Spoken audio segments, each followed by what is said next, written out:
Today we will delve into the concept of free will and its contrast to the different types of physiological studies. Influential people that have impacted the thought of free will and how it applies to psychology. And finally, case studies contrasting them. Free will in psychology. Free will is a topic that has been debated by philosophers and psychologists for centuries. In psychology, free will refers to the idea that individuals have the ability to make choices and decisions independently of external influence. This means that people have control over their own actions and can decide what they want to do rather than being controlled by outside forces. One of the main debates surrounding free will is whether or not it actually exists. Some researchers and theorists who argue that behavior is determined by a combination of genetic and environmental factors include behaviorists such as B.F. Skinner and John Watson, who believe that all behavior is a result of reinforcement and condition. Other researchers such as biological determinists, such as E.O. Wilson, who argues that behavior is largely determined by genetics and evolutionary pressures. Some philosophers such as determinists argue that all events, including human actions, are ultimately determined by preceding causes, and therefore free will is an illusion in terms of practical application. Free will can influence an individual's mind. Research has shown that individuals who believe in free will tend to have better psychological well-being and are less likely to experience symptoms of depression and anxiety. On the other hand, individuals who do not believe in free will have a greater risk of developing mental health issues as they may feel helpless and lack control over their lives. Additionally, a belief in free will can also impact motivation.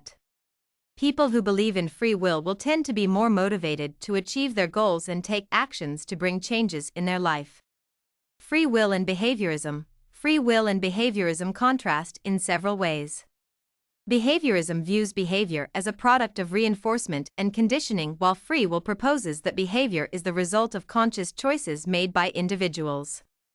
Behaviorism focuses on the role of the environment in shaping behavior, whereas free will emphasizes the role of internal factors such as personal beliefs and decision-making.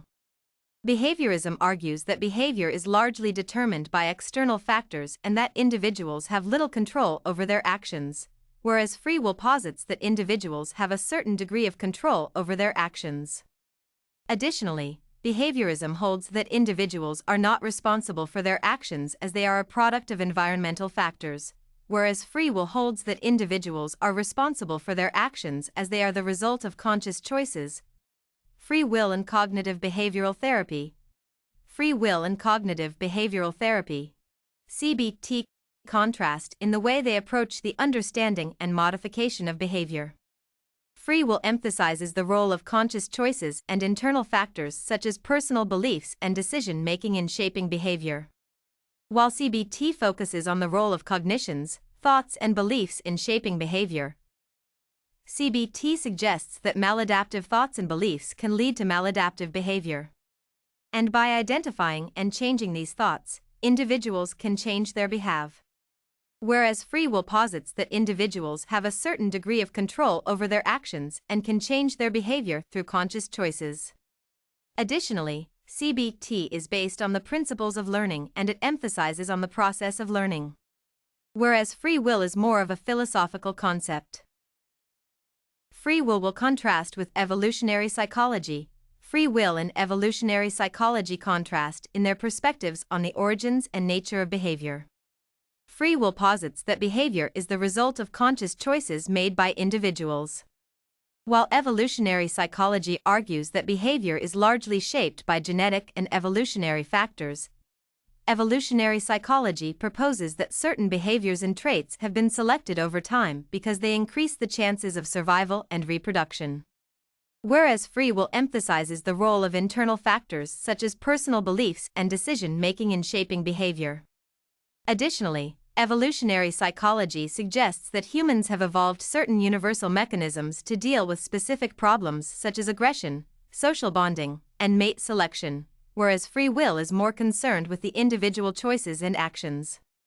A case study in free will as a tool for therapy. Jane is a 25-year-old woman who sought therapy for feelings of depression and helplessness. She reported feeling like her life was out of her control and that she had no power to make changes.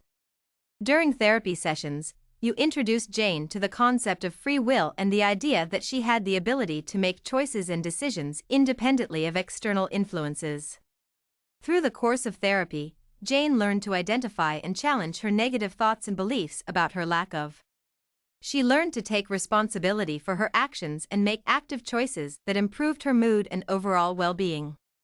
She also learned to focus on her strengths and set small achievable goals for herself through the implementation of free will as a therapeutic tool.